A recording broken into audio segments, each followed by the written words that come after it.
আমরা শান্তিপূর্ণ মিছিল নিয়ে বের হয়েছি।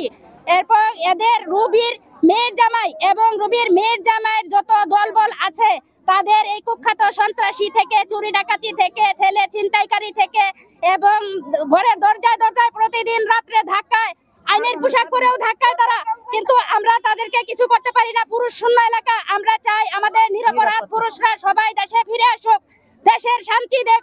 আমাদের আইনের লোকেদের কাছে দাবি, দুই পক্ষের কথা শুনে, দুই পক্ষের যত আছে আইন আছে, আইনের প্রক্রিয়া করে আমাদের ওদের অপরাধীকে চিহ্নিত করা হোক আর আমাদের নিরপরাধ পুরুষদেরকে ফিরিয়ে দেওয়া হোক। অনেক মা বোন না খেয়ে মারা যাচ্ছে, অনেক মা বোন না খেয়ে অসুস্থ হচ্ছে, অনেকের বাবা মা স্ট্রোক করছে, তাদেরকে মেডিকেলে চিকিৎসা করার জন্য কোনো টাকা পয়সা নেই।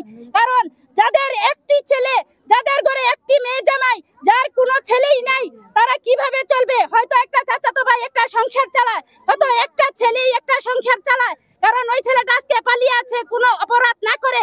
আমি চাই অপরাধীকে ধরুক আর নিরাপত্তাকে ছেড়ে দেওয়া হোক। এই আন্দোলন করার পিছনে আমাদের প্রাণের ভয় আছে। আমাদের নিরাপত্তার জন্য মূলত আমরা এই আন্দোলনটা করতেছি। প্রথম আমরা যে সম্মেলনটা করেছি তারপর থেকে মনে করেন আমাদের গ্রামের মধ্যে আরো বিশৃঙ্খলা দেখা দিয়েছে।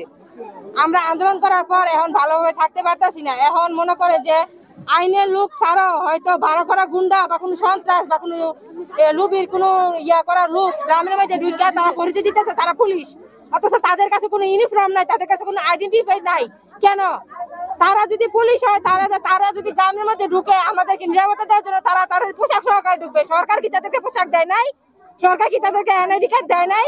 কেন তারা সন্ত্রাসীদের মতো গ্রামের মধ্যে ঢুকে আতঙ্ক সৃষ্টি করবে?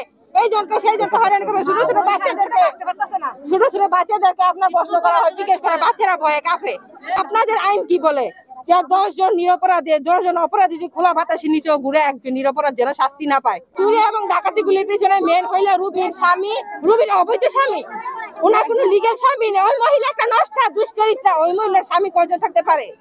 ওই মহিলা একটা নষ্টা দুশ্চরিত্রা। ওই মহিলার অবৈধ স্বামী।